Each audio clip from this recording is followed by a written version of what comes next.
పంచామృత అభిషేక అనంతరం మహాగణపతి చూడకుండా ఉండేటువంటి విధానము, ఆ తర్వాత వచ్చేటువంటి యుద్ధంలో విజయాన్ని పొందాలంటే, ఎటువంటి విఘ్నాలు కలగకుండా ఉండాలంటే దానికి ఏదైనా సరే తగు వ్రతము కానీ తపస్సు కానీ ఉంటే చెప్పండి అని చెప్పి ఈ యొక్క పంచపాండవులంతా కూడా అడిగేసరికి ఆ యొక్క గంధ మహర్షి ఈ విధంగా చెప్తూ ఉన్నారట. అయ్యా, మీరు ఇప్పుడు ఏ విధంగా అయితే నన్ను అడిగినారో అదేవిధంగా ఒకానొక సమయమున ఈ యొక్క పార్వతీదేవి మహాగణపతిని అడిగింది. దానికి జరిగినటువంటి ఇతివృత్తాన్నంతా చెప్తాను, శ్రద్ధగా వినండి ఈ విధంగా చెప్తూ ఉన్నారట. పూర్వము దక్షయజ్ఞం అయిపోయింది.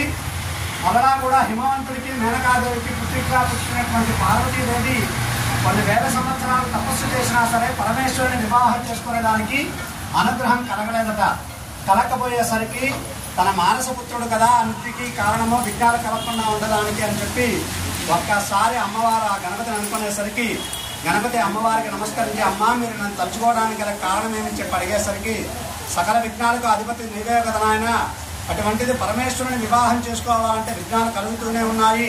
ఆ విఘ్నాలు తొలగిపోవడానికి ఏదైనా సరే తగు ఉపాయం చెప్పు అని చెప్తూ అంటే, అమ్మ భాద్రపద శుద్ధ చవితి కాకుండా, అంటే భాద్రపద మాసంలో వచ్చేటువంటి చవితి దినం కంటే ముందుగా వచ్చేటువంటి శ్రావణ మాసంలో చవితి వస్తుంది. ఎక్కడా కూడా వినాయకుడికి చవితి అన్నట్టు వినాయకుడు ఆవిర్భావం కాదు, గుర్తుపెట్టుకోండి. వినాయక చవితి రోజు ఆయనకి పట్టాభిషేకం చేసిన రోజు, కానీ శ్రావణ శుద్ధ చవితి రోజే స్వామి ఆవిర్భావం చేసి మొదముతోనే శ్రావణ మాసంలోనే మనకు పండుగలన్నీ తయారైపోతాయి, స్టార్ట్ అయిపోతాయి. ఆ శ్రావణ మాసంలో అమ్మవారు ఆయనకి ఆ యొక్క పరమేశ్వరుడు గజాసురుడు యొక్క రాక్షసుడిలో నుంచి ప్రభుత్వం ఇంతే తప్పించుకొనేసి వస్తా ఉన్నాను ఆనందంతో ఒక పిల్లవాడికి ప్రాణం పోసి పెట్టుకున్నటువంటి రూపమే, ఆమె ఇష్టంగా చేసుకున్నటువంటి వారే ఈ యొక్క గణపతి.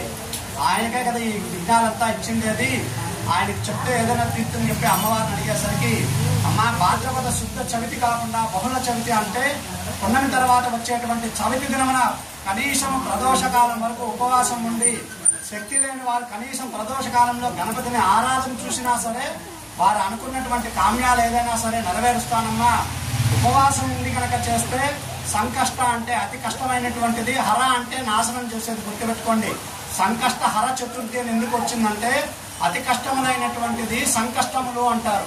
ఆ కష్టాన్నంతా కూడా ఏ విధంగా అయితే కొన్ని సంవత్సరాలు కనుక జుట్టు బాగా పెంచుకొని ఒక్కసారి బ్లేడ్ పెడితే ఏ విధంగా అయితే గురితే వచ్చేస్తుందో, నీ అతి కష్టమైన కామ్యాలు ఏదన్నా సరే స్వామి యొక్క అనుగ్రహం కలిగితే 21 మాసాలు కనుక ఈ యొక్క వ్రతాన్ని ఆస్తే దాన్ని అంతా కూడా కట్ చేసి వారు అనుకున్నటువంటి కార్యానికి విఘ్నాలు లేకుండా చేస్తానమ్మా.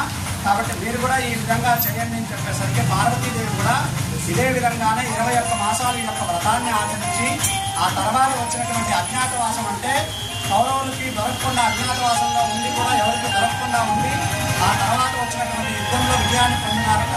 కాబట్టి మీరు కూడా ఈ యొక్క వ్రతాన్ని ఈ విధంగా ఆచరించండి అని చెప్పి పంచపాండవులు చెప్పేసరికి పంచపాండవులు కూడా ఇదే విధంగా ఈ యొక్క వ్రతాన్ని ఆచరించి అజ్ఞాతవాసంలో ఎవరికి దొరకకుండా ఆ తర్వాత వచ్చినటువంటి యుద్ధంలో విజయాన్ని పొందినారట. కాబట్టి మీ మనసులో కూడా అతి కష్టమైన కామ్యాలు ఏదన్నా సరే మహాగణపతి అనుగ్రహంతో నెరవేరాలని చెప్పి అందరూ కూడా గణపతిని ప్రార్థన చేసుకోండి. ఓం దాదా